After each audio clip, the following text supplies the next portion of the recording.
உங்களுடன் ஸ்டாலின் என்ற புதிய திட்டத்தை நாளை சிதம்பரத்தில் தொடங்கி வைக்கிறார் முதலமைச்சர் மு.க.ஸ்டாலின். ரயில் மூலம் சிதம்பரம் புறப்பட்ட முதலமைச்சருக்கு தாம்பரத்தில் உற்சாக வரவேற்பு.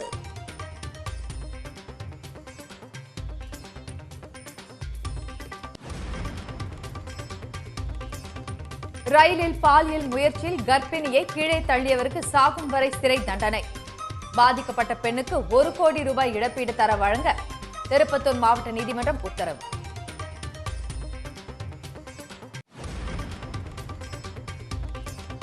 திருபுவனம் அஜித்குமார் மரண வழக்கு விசாரணையை தொடங்கியது சிபிஐ. இளைஞரை தாக்கியதாக கூறப்படும் புளியந்தோப்பு பகுதியில் அதிகாரிகள் ஆய்வு.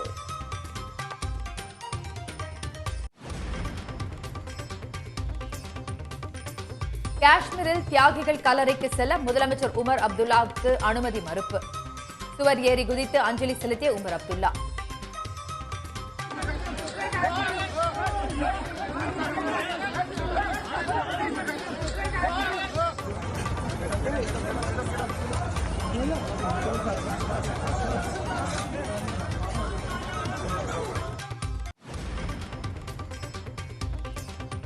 உமர் அப்துல்லா தடுத்து நிறுத்தப்பட்டதற்கு முதலமைச்சர் மு.க.ஸ்டாலின் கண்டனம். மக்களால் தேர்ந்தெடுக்கப்பட்ட முதலமைச்சரை ஒன்றிய அரசு நடத்தும் விதம் இதுதானா என்றும் காட்டமான கேள்வி.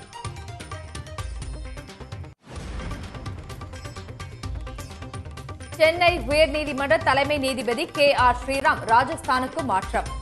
ராஜஸ்தான் தலைமை நீதிபதி M.M. ஸ்ரீவஸ்தாவை தமிழ்நாட்டிற்கு மாற்றி ஒன்றிய அரசு உத்தரவு.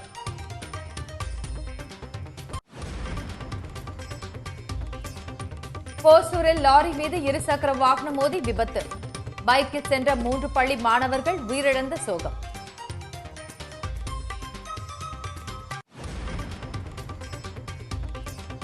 பழனியில் பட்டுப்புழுக்கள் நோய் தாக்கி இறந்ததால் தீயிட்டு எரித்த விவசாயிகள். தரம் இல்லாத புழுக்கள் வழங்கப்பட்டுள்ளதால் 1 லட்சம் ரூபாய் வரை இழப்பு என வேதனை.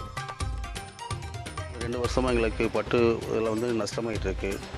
கஷ்டமாயிருக்குன்னா வீடு முட்டை கொடுக்காதனால எங்களுக்கு புழு வச்சு எடுக்க முடியல.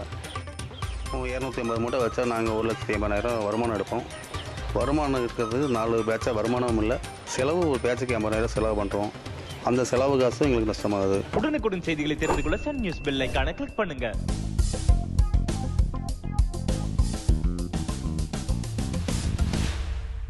உங்களுடன் ஸ்டாலின் திட்டத்தை முதலமைச்சர் நாளை தொடங்கி வைக்க உள்ள நிலையில் இத்திட்டத்தில் பெறப்படும் மனுக்கள் மீது 45 நாட்களுக்குள் தீர்வு காணப்பட வேண்டும் என அரசு தெரிவித்துள்ளது. மக்கள் அதிகம் நாடும் தேடும் அரசு துறைகளின் சேவைகள் திட்டங்களை அவர்களது இல்லங்களுக்கே கொண்டு சேர்க்கும் உங்களுடன் ஸ்டாலின் எனும் புதிய திட்டத்தை முதலமைச்சர் மு.க.ஸ்டாலின் கடலூர் மாவட்டம் சிதம்பரத்தில் நாளை தொடங்கி வைக்கிறார். இதற்கான நடவடிக்கைகளில் அரசு துறைகள் தீவிரமாக செயல்பட்டு வருகின்றன.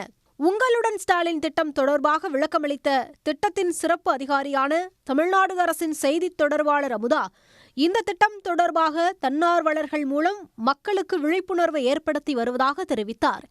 நவம்பர் மாதம் வரை 10,000 முகாம்கள் நடத்தப்பட உள்ளதாகவும், இதன் மூலம் முன்பு 20,000 மக்கள் தொகைக்கு ஒரு முகாம் என இருந்த நிலையை மாற்றி தற்போது 10,000 மக்கள் தொகைக்கு ஒரு முகாம் என்ற அளவில் நடத்தப்பட உள்ளதாக தெரிவித்தார். உங்களுடன் ஸ்டாலின் முகாமில் நம்ம பெறக்கூடிய மணிகள்லாம் 45 டேஸ்க்குள்ளே டிஸ்போசல் பண்ணணும்னு சொல்லியிருக்கோம். ஃபேஸ் 1 அண்ட் ஃபேஸ் 2 30 நாள் கொடுத்துருந்தோம். பட் அந்த 30 நாளுக்குள்ள சில பெட்டிஷன்ஸ்லாம் நான் கவர் பண்ண முடியலன்னு சொன்னாங்க. அந்த ஃபீட்பேக்கையும் வாங்கிட்டு 45 டேஸ்க்குள்ளே இந்த பெட்டிஷன்ஸுக்கான தீர்வு காணப்பட வேண்டும் என்று சிஎம் இன்ஸ்ட்ரக்ஷன் கொடுத்துருக்காங்க. இது மக்களுக்கு இன்ஃபர்மேஷன் கொடுத்துட்றோம் இல்லையா. 20,000 மக்கள் தொகைக்குள்ளதை 10,000 மக்கள் தொகை குறைச்சி கேம்ப்ஸை டபுள்ஸ் பண்ணிடுறோம். ஸோ மக்களுக்கு இன்னும் துரிதமாக இந்த கேம்ப் மூலமாக அவங்களுக்கு சேவைகள் கிடைக்கும். நவம்பர் மாதம் வரை ஒரு மாவட்டத்திற்கு 6 முகாம்கள் வாரத்தில் 4 நாட்கள் நடைபெறும் என்றும் அவர் தெரிவித்தார். உங்களுடன் ஸ்டாலின் திட்ட முகாம்களில் கலைஞர் உரிமைத் தொகை பெறுவதற்கான விண்ணப்பங்களும் வழங்கப்படும் என சிறப்பு அதிகாரி அமுதா தெரிவித்தார். தமிழ்நாட்டில் பொறியியல் படிப்புகளுக்கான பொதுப்பிரிவு கலந்தாய்வு தொடங்கியுள்ளது.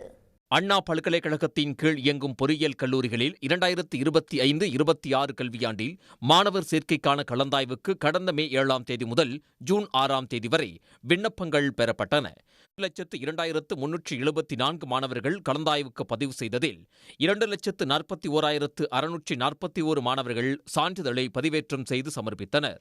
அதன்படி 2,41,000 மாணவர்களுக்கு தரவரிசை பட்டியல் வெளியிடப்பட்டது. இது கடந்த ஆண்டை காட்டிலும் 40,645 பேர் கூடுதலாகும். ஏற்கனவே அரசு பள்ளியில் படித்த சிறப்பு பிரிவு மாணவர்களுக்கான கலந்தாய்வு மற்றும் பொதுப் பிரிவில் சிறப்பு பிரிவு மாணவர்களுக்கான கலந்தாய்வு முடிவுற்ற நிலையில் பொது கலந்தாய்வு தொடங்கியுள்ளது. வரும் 19ஆம் தேதி வரை பொதுப்பிரிவு கலந்தாய்வு நடைபெற உள்ளது. இதற்கான முதல் சுற்றில் தரவரிசை 1 முதல் 39,145 வரை உள்ள மாணவர்களும், அரசு பள்ளி மாணவர்களுக்கான 7.5% இடஒதுக்கீட்டிற்கு 2,662 பேரும், தொழிற்கல்வி பிரிவில் 2,342 பேரும், அரசு பள்ளி மாணவர்கள் 524 பேரும் அனுமதிக்கப்பட்டுள்ளனர். தொடர்ந்து 17ஆம் தேதி காலை 10 மணிக்கு இவர்களுக்கு தற்காலிக ஒதுக்கீடு செய்யப்படும்.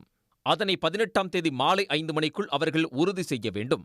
மாணவர்கள் இறுதி செய்த கல்லூரிகளின் அடிப்படையில் 19ஆம் தேதி காலை 10 மணிக்கு இறுதி ஒதுக்கீட்டு ஆணை வெளியிடப்படும்.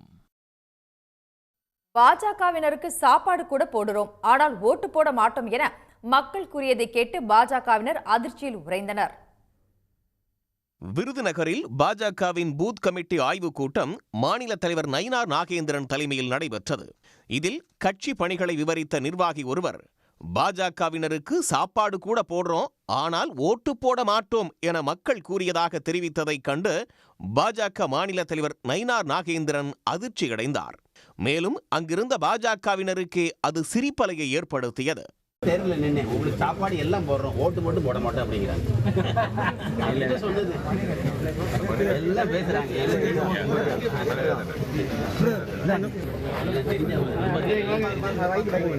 கூட்டத்தை வீடியோ பதிவு செய்ததை அறிந்து நயினார் நாகேந்திரனும் அங்கிருந்த பாஜகவினரும் அந்த நிர்வாகியை மேற்கொண்டு பேசவிடாமல் தடுத்தனர்.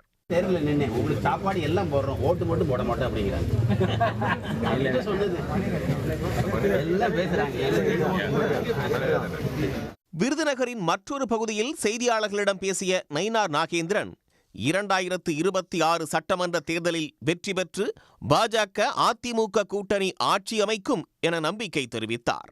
வரக்கூடிய 2026 தேர்தலில் எங்களுடைய கூட்டணி ஆட்சி அமைப்பதற்கு, அந்த ஆட்சி மாற்றத்தை கொண்டு வர வேண்டும் என்பதற்காக எங்களுடைய பயணத்தை நாங்கள் மேற்கொண்டிருக்கிறோம். அண்மையில் பாஜக வாக்குச்சாவடி முகவர்கள் கூட்டத்தில் பேசிய நயினார் நாகேந்திரன், கட்சி நிர்வாகிகளுக்கே தன்னை தெரியவில்லை என்றும் வணக்கம் கூட தெரிவிப்பது இல்லை எனவும் குறிப்பிட்டது சர்ச்சையானது. தமிழ்நாட்டில் கூட்டணி ஆட்சி அமையும் என அமித்ஷா தொடர்ந்து கூறி வரும் நிலையில் அதிமுக தனித்து ஆட்சி அமைக்கும் என அக்கட்சியின் பொதுச் செயலாளர் எடப்பாடி பழனிசாமி தெரிவித்துள்ளார். அதிமுக பாஜக கூட்டணி அறிவிப்பு வெளியானது முதல் 2026 சட்டமன்ற தேர்தலுக்கு பிறகு கூட்டணி ஆட்சி அமையும் என ஒன்றிய உள்துறை அமைச்சர் அமித்ஷா தொடர்ந்து கூறி வருகிறார். கூட்டணி அறிவிப்பு வெளியிடும் போதே கூட்டணி ஆட்சி என அமித்ஷா கூறிய நிலையில் கூட்டணியின் ஆட்சிதான் என அதிமுகவினர் விளக்கமளித்தார்கள். ஆனால் அதன் பிறகு தொடர்ந்து பல்வேறு பத்திரிகைகளுக்கு பேட்டியளித்த அமித்ஷா, சட்டமன்ற தேர்தலுக்கு பின் கூட்டணி ஆட்சி அமையும் என்றும் ஆட்சியில் பாஜக பங்கேற்கும் என்றும் திட்டவட்டமாக தெரிவித்தார். ஆனால் இதற்கு நேர்மாறாக கருத்து தெரிவித்த எடப்பாடி பழனிசாமி, அதிமுக பெரும்பான்மையான இடங்களில் வெற்றி பெற்று ஆட்சி அமைக்கும் என கூறினார். இந்நிலையில் சேலத்தில் செய்தியாளர்களிடம் பேசிய எடப்பாடி பழனிசாமி, சட்டமன்ற தேர்தலில் அதிமுக வெற்றி பெற்று தனித்தே ஆட்சி அமைக்கும் என உறுதிபட தெரிவித்துள்ளார்.